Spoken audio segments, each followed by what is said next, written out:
Imagine être père, sans emploi, sans argent et sans domicile. Dormir dans des toilettes publiques avec ton enfant, sans savoir ce que tu vas manger demain. Pourtant, tu continues à croire en toi. C'est exactement ce qu'a vécu Chris Gardner. Son histoire a inspiré le film À la recherche du bonheur, avec Will Smith. Mais ce que tu vas entendre ici, c'est la vraie histoire. Une leçon de courage, de foi et de persévérance. Chapitre 1, une enfance brisée 1h à 2h30. Chris est né en 1954, à Milwaukee, dans une famille très pauvre. Son père est. Sa mère, Betty Jean, est battue par son compagnon. Chris grandit dans la peur, la colère et l'insécurité. Il est placé plusieurs fois en foyer d'accueil. Mais sa mère, malgré tout, lui donne un message clé: tu peux accomplir tout ce que tu veux dans la vie, si tu es prêt à te battre pour. Cette phrase restera gravée dans son cœur. Chapitre 2, le combat de la survie aux 2h30 à 4h.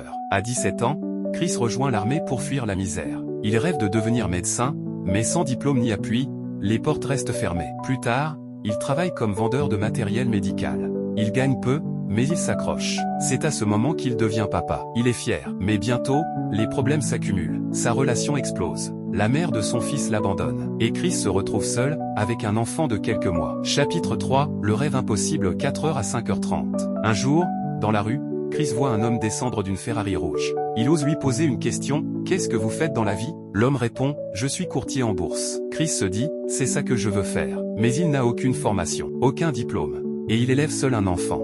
Malgré ça, il postule dans plusieurs sociétés de courtage. Il frappe à toutes les portes. Il insiste. Il ne lâche rien. Et enfin, Dean Witter lui donne une chance, un stage non rémunéré. Chapitre 4, vivre dans la rue aux 5h30 à 7h30. Chris accepte le stage. Mais il ne gagne pas un centime. Et pire encore, il est expulsé de son appartement. Commence alors l'enfer. Il dort dans les toilettes d'une gare, dans des abris de sans-abri, parfois même dans la rue, avec son fils dans les bras. Et pourtant, chaque matin, il met sa chemise, sourit, et retourne au travail. Personne ne sait qu'il est SDF.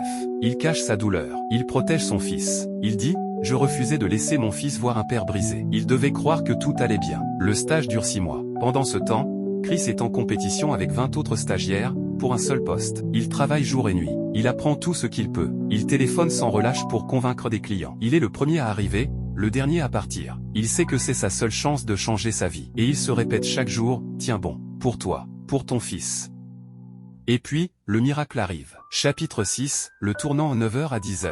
Un jour, on l'appelle dans un bureau. On lui dit ces mots qu'il n'oubliera jamais: Chris, félicitations. Vous avez le poste. Il retient ses larmes. Il serre la main.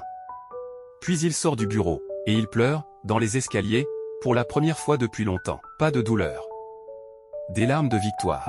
Chapitre 7, de courtier, à millionnaire 10h à 11h. Chris devient un courtier respecté. Il grimpe les échelons. Il gagne très bien sa vie. Mais il ne s'arrête pas là. En 1987, il crée sa propre société, Gardner Rich Company. Quelques années plus tard, il devient millionnaire. Et il n'oublie jamais d'où il vient.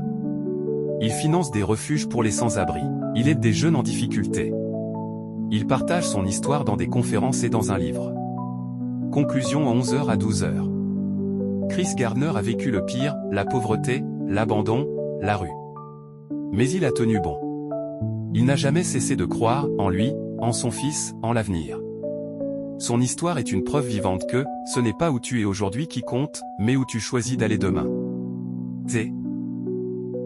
Alors, si tu traverses des moments difficiles, souviens-toi, tu peux t'en sortir. Tu peux réussir. À condition de ne jamais abandonner.